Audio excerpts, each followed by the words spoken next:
یکم ذوالحجہ سے 10 ذوالحجہ تک جس گھر میں یہ تسبیح پڑھی جاتی ہے وہ گھر اسی سال ارب پتی بن جاتا ہے۔ اللہ تعالیٰ ایسے خزانے کھول دیتا ہے کہ برسوں کی تنگ دستی ختم ہونا شروع ہو جاتی ہے، بند قسمت جاگ اٹھتی ہے۔ جو لوگ آج تک پریشانیوں، قرضوں اور ناکامیوں میں گھرے ہوئے تھے وہ بھی خوشحال ہو جاتی ہیں۔ بس شرط یہ ہے کہ یہ تسبیح یقین، اخلاص اور مکمل بھروسے کے ساتھ پڑھی جائے۔ پھر دیکھنا اللہ غیب سے ایسے رستے بناتا ہے جن کا انسان نے کبھی تصور بھی نہیں کیا ہوتا۔ بسم اللہ الرحمن الرحیم۔ یکم ذوالحجہ سے لے کر 10 ذوالحجہ تک یہ مبارک دن اللہ رب العزت کے نزدیک سال کے سب سے عظیم اور بابرکت دن ہے۔ یہ وہ دن ہے جن کے بارے میں نبی کریم صلی اللہ علیہ وسلم نے فرمایا، ان دنوں میں کیے جانے والا نیک عمل اللہ کو سب سے زیادہ محبوب ہے۔ یہ رحمت کے دن ہے، مغفرت کے دن ہے، قبولیت کے دن ہے اور قسمت بدلنے والے دن ہیں۔ آج میں آپ کو ایک ایسی خاص تسبیح بتانے جا رہی ہوں کہ اگر یہ مبارک عمل ان 10 دنوں میں کسی گھر میں اخلاص اور یقین کے ساتھ پڑھ لیا جائے تو اللہ تعالیٰ اس گھر پر اپنی رحمتوں، برکتوں اور رزق کے دروازے کھول دیتا ہے۔ غربت آہستہ آہستہ ختم ہونا شروع ہو جاتی ہے، تنگ دستی دور ہونے لگتی ہے اور بند قسمت جاگ اٹھتی ہے۔ ایسے اسباب بنتے ہیں کہ انسان خود حیران رہ جاتا ہے کہ آخر اچانک یہ آسانیاں کہاں سے آ گئیں۔ ذوالحجہ صرف ایک مہینہ نہیں، یہ قربانی، صبر، وفاداری اور اللہ کے حکم پر سب کچھ قربان کر دینے کا پیغام ہے۔ یہ وہ مہینہ ہے جس میں حضرت ابراہیم علیہ السلام نے اللہ کے حکم پر اپنے بیٹے حضرت اسماعیل علیہ السلام کو قربان کرنے کا ارادہ کیا، تو اللہ تعالیٰ نے قیامت تک آنے والے مسلمانوں کے لیے قربانی کو عظیم عبادت بنا دیا۔ اور یاد رکھو، جو شخص اللہ کی رضا کے لیے قربانی کرتا ہے، اللہ تعالیٰ اس کے رزق میں ایسی برکت عطا فرماتا ہے کہ گھر میں سکون، خوشحالی اور رحمت اترنا شروع ہو جاتی ہے۔ قربانی صرف جانور ذبح کرنے کا نام نہیں، اپنے نفس، اپنی خواہشات اور اپنی پریشانیوں کو اللہ کے حوالے کرنے کا نام ہے۔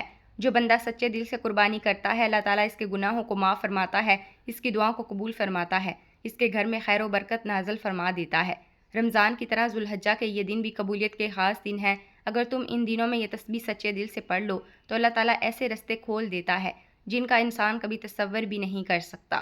قرضوں میں ڈوبا ہوا شخص سکون پانے لگتا ہے، بے روزگار کے لیے رزق کے دروازے کھلنے لگتے ہیں، اور جو لوگ برسوں سے اپنی حاجتوں کے لیے رو رہے تھے، اللہ ان کے لیے غیب سے فیصلے فرما دیتا ہے۔ جو لوگ یہ کہتے ہیں ہماری قسمت بند ہے، ہمارے نصیب سو گئے ہیں، ہماری زندگی کبھی نہیں بدل سکتی، تو ان سے کہو ذوالحجہ کے ان مبارک دنوں میں اللہ کی رحمت ہر بند دروازے کو کھول سکتی ہے۔ بس شرط صرف یہ ہے کہ یقین مضبوط ہو، دل میں اخلاص ہو، اللہ کی ذات پر مکمل بھروسہ ہو۔ خاص طور پر میری وہ بہنیں، بھائی اور جو رزق کی تنگی، قرضوں، گھریلو پریشانیوں اور بے سکونی کی وجہ سے اندر ہی اندر ٹوٹ چکے ہیں، میں ان سے صرف اتنا کہوں گی کہ ہمت مت ہارنا۔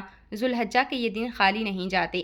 ان دنوں میں مانگی گئی دعائیں اکثر انسان کی تقدیر بدل دیتی ہیں، اور سب سے بڑی بات، یہ کوئی گھنٹوں کا عمل نہیں، صرف 1-2 منٹ کی یہ تسبیح ہے، مگر اثر ایسا ہے کہ انسان اپنی بدلتی زندگی دیکھ کر سجدے میں گر جائے۔ اس لیے یکم ذوالحجہ سے 10 ذوالحجہ تک ان مبارک دنوں کو غفلت میں مت گزارنا۔ یہ رحمتوں کے دن ہیں، برکتوں کے دن ہیں، قربانی کے دن ہیں۔ اگر آپ نے ان دنوں میں یہ وظیفہ بتائے گئے طریقے کے مطابق پڑھ لیا تو ممکن ہے اللہ تعالیٰ تمہیں پورے سال کی خوشیاں عطا فرما دے، رزق میں ایسی برکت دے کہ تم خود حیران رہ جاؤ، اور تمہاری وہ دعائیں بھی قبول ہو جائیں جن کے لیے تم برسوں سے آنسو بہا رہے تھے۔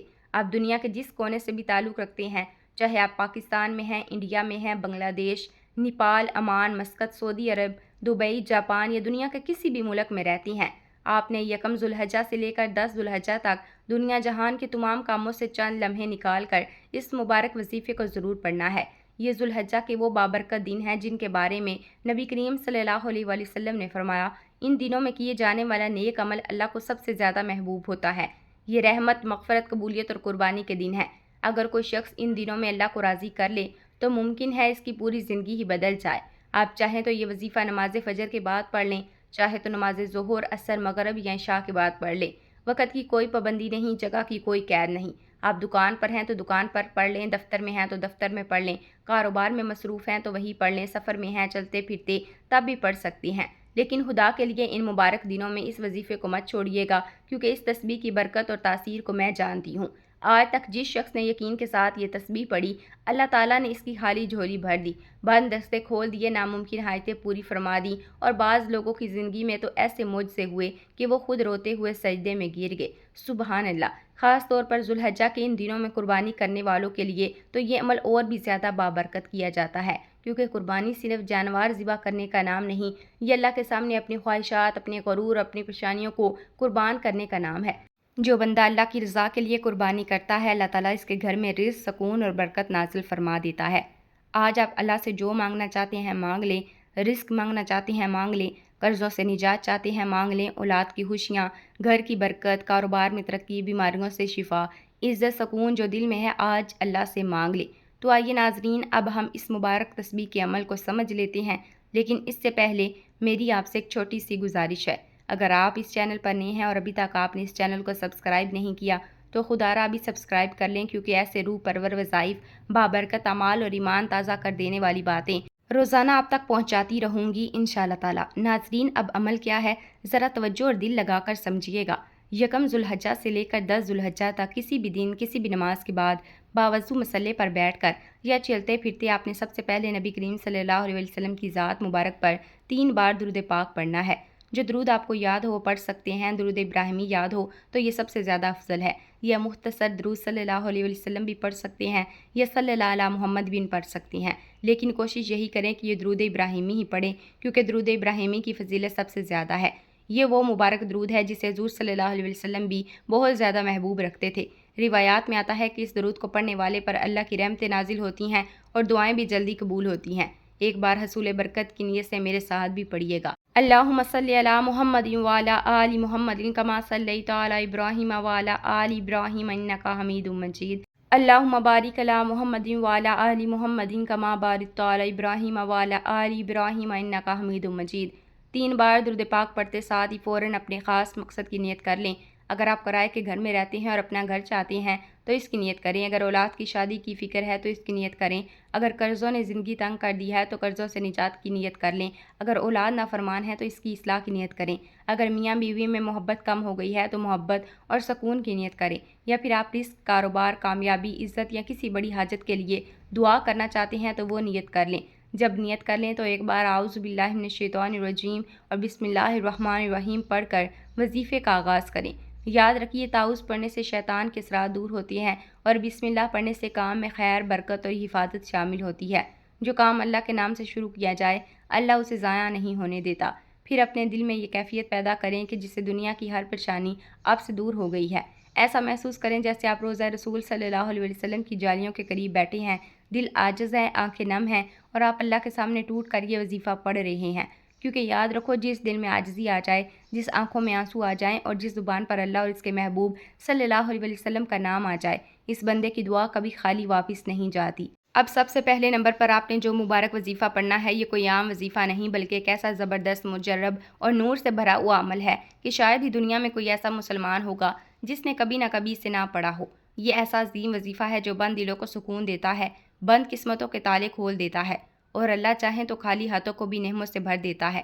یہ دولت، رزق، برکت اور رحمت کو اپنی طرف کھینچنے والا ایسا عمل ہے کہ جس گھر میں یقین کے ساتھ پڑھا جائے وہاں پریشانیاں آہستہ آہستہ ختم ہونا شروع ہو جاتی ہیں، گھر میں سکون اترتا ہے، دلوں میں امید جاگتی ہے اور انسان کو محسوس ہونے لگتا ہے کہ اللہ کی رحمت اس کے بہت قریب آ چکی ہے۔ آپ نے سب سے پہلے یا اللہ یا رحمان پڑھنا ہے۔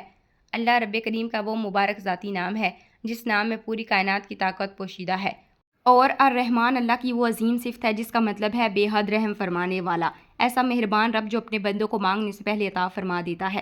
روایات میں آتا ہے کہ جب کوئی بندہ اخلاص کے ساتھ اللہ کو اس کے ذاتی نام سے پکارتا ہے تو رحمت کے دروازے کھلنے لگتے ہیں۔ اللہ اپنے فرشتوں سے فرماتا ہے، دیکھو میرا بندہ مجھے پکار رہا ہے، پھر اللہ کی رحمت جوش میں آتی ہے اور فرشتے اس بندے کے لیے خیر، برکت اور آسانیوں کے فیصلے لے کر اترتے ہیں۔ اس لیے آج ذوالحجہ کے ان مبارک دنوں میں اللہ کو یا اللہ یا رحمان کہہ کر پکارو اور دل میں جو بھی حاجت ہے مانگ لو۔ ممکن ہے وہ نعمت آج مل جائے جس کے لیے تم نے برسوں سے دعائیں مانگی ہوں، ممکن ہے آج وہ بند دروازے کھل جائیں جو ہمیشہ بند نظر آتے تھے۔ اب سوال یہ ہے کہ یا اللہ یا رحمان کتنی بار پڑھنا ہے، تو ذرا توجہ سے سنیے گا۔ یا اللہ یا رحمان 1 بار ہو گیا، یا اللہ یا رحمان 2 بار ہو گیا، یا اللہ یا رحمان 3 بار ہو گیا۔ ناظرین اس طرح آپ نے یا اللہ یا رحمان کو اپنے ہاتھ کی انگلیوں پر یا تسبیح کے دانوں پر صرف 11 مرتبہ پڑھنا ہے، صرف 11 بار، لیکن یقین ایسا ہونا چاہیے جیسے آپ کی دعا ابھی اسی لمحے قبول ہونے والی ہے۔ ناظرین یاد رکھو ہماری زندگی کا اصل مقصد ہی اللہ رب العزت کو راضی کرنا ہے، اور جب بندہ محبت اور عاجزی کے ساتھ اللہ کو پکارتا ہے تو رب کی رحمت اس کی طرف متوجہ ہو جاتی ہے۔ آج اگر اللہ آپ سے راضی ہو گیا تو پھر رزق بھی ملے گا، سکون بھی ملے گا، قرضوں سے نجات بھی ملے گی اور خوشیاں بھی مل جائیں گی جن کے لیے آپ مدتوں سے پریشان ہیں۔ یا اللہ یا رحمان کا یہ مبارک وظیفہ آپ کی بند قسمت کے تالے کھول دے گا، مایوسیوں کو امید میں بدل دے گا، اور اگر آپ تنگ دستی، پریشانی یا بے سکونی میں مبتلا ہیں تو اللہ تعالیٰ اپنے فضل سے آپ کے لیے آسانیاں پیدا فرما دے گا۔ دوسرے نمبر پر آپ نے جو وظیفہ پڑھنا ہے یہ رب کریم کے ایک نہایت عظیم بابرکت اور نور والے وظیفے کا نام ہے۔ یہ کوئی عام ذکر نہیں بلکہ اللہ کے اسماء مبارک میں سے ایسا مبارک نام ہے جسے بہت اہل علم اسم اعظم کے قریب قرار دیتی ہیں۔ یہ خاص ذکر جب کوئی بندہ اسے ذوالحجہ کے ان مبارک دنوں میں مکمل یقین، خلوص اور عاجزی کے ساتھ پڑھتا ہے تو اللہ تعالیٰ اس کے لیے ایسے رستے کھول دیتا ہے جس کا وہ کبھی تصور نہیں کر سکتا۔ بند قسمت جاگ اٹھتی ہے، ناممکن آسان ہونے لگتے ہیں اور بندے کو محسوس ہوتا ہے جیسے رحمت الہی اس کے گرد سایہ کیے ہوئے ہے۔ یہ انبیاء کرام کا ذکر ہے، نیک لوگوں کا ذکر ہے، اولیاء کرام کا محبوب وظیفہ ہے۔ صدیوں سے اللہ کے مقرب بندے اس مبارک نام کے ذریعے اندھیروں سے نکلے، مایوسیوں سے امید کی طرف آئے اور انہوں نے اپنی آنکھوں سے ناممکن کو ممکن ہوتے دیکھا۔ یہ اللہ تعالیٰ کے دو عظیم اسم مبارک ہیں، یا حیو یا قیوم۔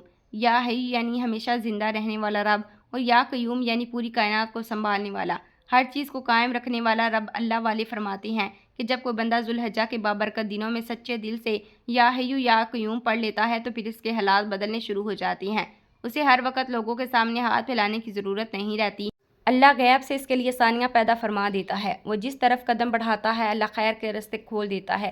وہ جس کام کی نیت کرتا ہے اللہ اس میں برکت ڈال دیتا ہے۔ اور بعض لوگوں کے بارے میں تو یہاں تک کہا گیا کہ اللہ تعالیٰ ان کی نظر میں بھی خیر رکھ دیتا ہے۔ ناظرین کرام، اب ذرا توجہ سے سنیے گا کہ یا حیو یا قیوم آپ نے کیسے پڑھنا ہے اور کتنی بار پڑھنا ہے۔ یا حیو یا قیوم 1 بار، یا حیو یا قیوم 2 بار، یا حیو یا قیوم 3 بار۔ اس طرح آپ نے اپنے ہاتھوں کی انگلیوں پر یا تسبیح کے دانوں پر صرف 11 مرتبہ یا حیو یا قیوم پڑھنا ہے، نہ کم نہ زیادہ۔ یاد رکھو، اللہ والے فرماتے ہیں جس بندے کے دل اور زبان پر یہ مبارک نام آ جائے اللہ تعالیٰ اسے خالی نہیں لوٹاتا۔ اس کے مقدر کا ستارہ چمکنے لگتا ہے، گھر کے حالات بدلنے شروع ہو جاتی ہیں، رزق میں برکت آنے لگتی ہے اور غیب سے مشکلات، پریشانیاں، رکاوٹیں ختم ہونے لگتی ہیں۔ ناظرین، یہ وہ عظیم نام ہے جو ٹوٹے ہوئے دل کو زندگی دیتے ہیں، مایوس انسان کے اندر امید جگا دیتے ہیں اور گرے ہوئے حوصلوں کو دوبارہ کھڑا کر دیتے ہیں۔ بس شرط صرف ایک ہے، دل میں یقین اور توجہ ہو، اللہ رب العزت کی ذات پر مکمل بھروسہ ہو۔ دوسرے نمبر پر 11 بار یا حیو یا قیوم پڑھنے کے بعد اب فوری طور پر تیسرے نمبر پر آپ نے جو خاص وظیفہ پڑھنا ہے، یہ ایک ایسا زبردست، مجرب اور آزمودہ وظیفہ ہے کہ صدیوں سے اللہ کے نیک بندے سے اپنی پریشانیوں، تنگ دستیوں، مشکل وقت میں پڑھتی آئے ہیں۔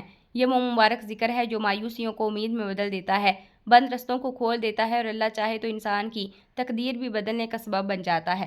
یہ رزق میں برکت پیدا کرنے والا وظیفہ ہے، گھر میں سکون اور خوشحالی لانے والا وظیفہ ہے، اور جب کبھی کسی مجبور، پریشان یا ٹوٹے ہوئے انسان نے سچے دل سے اسے پڑھا، اللہ تعالیٰ نے اس کے لیے آسانیوں کے دروازے کھول دیے۔ یہ عظیم کلمات ہیں، لا الہ الا انت سبحانک انی کنت من الظالمین۔ یہ وہ مبارک دعا ہے جسے حضرت یونس علیہ السلام کی دعا کہا جاتا ہے۔ جب حضرت یونس علیہ السلام مچھلی کے پیٹ کے اندھیروں میں تھے، ہر طرف بے بسی تھی، کوئی رستہ نظر نہیں آ رہا تھا، تب انہوں نے یہی مبارک کلمات پڑھی اور پھر اللہ تعالیٰ نے سمندر کی گہرائیوں، اندھیروں اور ناممکن حالات سے انہیں نجات عطا فرما دی۔ اس لیے یاد رکھو، جب بھی زندگی میں مشکل وقت آئے، ہر طرف رستے بند محسوس ہوں، دل پریشانیوں سے بھرا ہو، تو ان مبارک کلمات کو ضرور پڑھا کرو۔ جس رب نے حضرت یونس علیہ السلام کو مچھلی کے پیٹ سے نکالا، وہی رب آپ کو بھی قرضوں، پریشانیوں، بیماریوں، تنگ دستیوں، غموں سے بھی نکال سکتا ہے۔ ناظرین، اب ذرا توجہ سے سنیے گا یہ وظیفہ کیسے پڑھنا ہے اور کتنی بار پڑھنا ہے۔ لا الہ الا انت سبحانک انی کنت من الظالمین، لا الہ الا انت سبحانک انی کنت من الظالمین، لا الہ الا انت سبحانک انی کنت من الظالمین۔ ناظرین، اس طرح آپ نے اپنے ہاتھ کی انگلیوں پر یا تسبیح کے دانوں پر یہ مبارک دعا 100 مرتبہ پڑھنی ہے، یعنی ایک مکمل تسبیح۔ یقین جانیے، اگر آپ کے رزق میں برکت کے لیے یہ آیت پڑھیں گے تو اللہ تعالیٰ آپ کے رزق میں ایسی برکت عطا فرما سکتا ہے کہ لوگ خود حیران ہو کر پوچھیں گے کہ آپ کے حالات اچانک کیسے بدل گئے۔ اگر قرضوں میں ڈوبے ہوئے ہیں تو اللہ قرض اتارنے کے اسباب پیدا فرما دیں گے۔ اگر گھر میں بے سکونی ہے تو سکون نازل ہوگا۔ اگر میاں بیوی میں محبت کی کمی ہے تو دلوں میں محبت پیدا ہونے لگے گی۔ تو ناظرین، آج میں نے آپ کو 3 نہایت بابرکت اور طاقتور وظیفے بتائے۔ پہلے نمبر پر آپ نے 11 بار یا اللہ یا رحمان پڑھنا ہے، دوسرے نمبر پر آپ نے 11 بار یا حیو یا قیوم پڑھنا ہے، اور تیسرے نمبر پر آپ نے 100 بار لا الہ الا انت سبحانک انی کنت من الظالمین پڑھنا ہے۔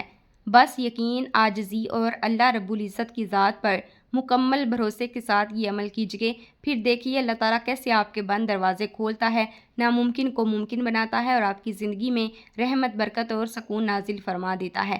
وظیفہ مکمل ہوتے ہی آخر میں پھر 3 بار درود پاک لازمی پڑھ لیجئے گا، وہی درود پاک جو آپ نے عمل کے آغاز میں پڑھا تھا، کیونکہ درود پاک دعا کو آسمانوں تک پہنچانے کا سب سے خوبصورت ذریعہ ہے۔ جب آپ تینوں وظائف مکمل کر لیں، آخر میں درود پاک بھی پڑھ لیں تو اب آپ کا عمل مکمل ہو چکا ہے۔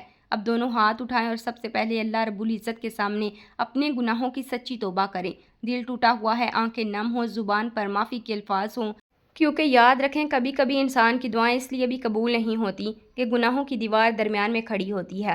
اس لیے اللہ تعالیٰ سے سچے دل سے معافی مانگو، ایسے مانگو جیسے آج کے بعد شاید دوبارہ موقع نہ ملے۔ پھر جب دل کو یہ سکون محسوس ہونے لگے کہ شاید میرا رب مجھے معاف فرما رہا ہے، تو پھر عاجزی کے ساتھ اپنی حاجات مانگنا شروع کر دو۔ رو رو کر دعا مانگو، گڑ گڑا کر دعا مانگو اور عرض کرو، اے میرے مولا، تو ہی رازق ہے، تو ہی خالق ہے، تو ہی مالک ہے اور تیرے لیے کوئی کام ناممکن نہیں۔ اپنے پیارے حبیب کے صدقے میرے والدین کی، میری اولاد کی، میری آنے والی نسلوں کی ہر جائز حاجت پوری فرما دے۔ یا اللہ رزق میں برکت عطا فرما، قرضوں سے نجات عطا فرما، بیماریوں سے شفا عطا فرما، گھر میں سکون، محبت اور رحمت عطا فرما اور ہماری بند قسمتوں کے دروازے کھول دے۔ آج اللہ سے وہ بھی مانگ لو جو تمہیں ناممکن لگتا ہے، کیونکہ جب رب دینے پر آتا ہے تو بندے کی سوچ سے بڑھ کر عطا فرماتا ہے۔ یقین رکھو ذوالحجہ کے ان بابرکت دنوں میں مانگی گئی دعائیں خالی نہیں جاتی۔ اللہ تعالیٰ آپ کو ہر مقصد میں کامیابی عطا فرمائے گا انشاءاللہ تعالیٰ۔ دعا ہے کہ رب کعبہ میرا سننا اور آپ کا سننا اپنی بارگاہ میں قبول و منظور فرمائے، ہم سب کے صغیرہ اور کبیرہ گناہوں کو معاف فرمائے، ہم سب کی جائز حاجات پوری فرمائے، رزق میں برکت، زندگی میں سکون، گھر میں رحمت اور دلوں میں ایمان کی روشنی عطا فرمائے۔ آمین یا رب العالمین۔ تمام ناظرین سے ایک چھوٹی سی گزارش ہے، اگر آپ چاہتے ہیں کہ اللہ تعالیٰ آپ کے رزق میں برکت، وسعت اور کشادگی عطا فرمائے تو اللہ تعالیٰ کے 99 ناموں میں سے کوئی ایک مبارک نام کمنٹ سیکشن میں ضرور لکھیے گا۔ اللہ تعالیٰ ہم سب کا حامی و ناصر ہو، آمین۔ السلام علیکم ورحمۃ اللہ وبرکاتہ۔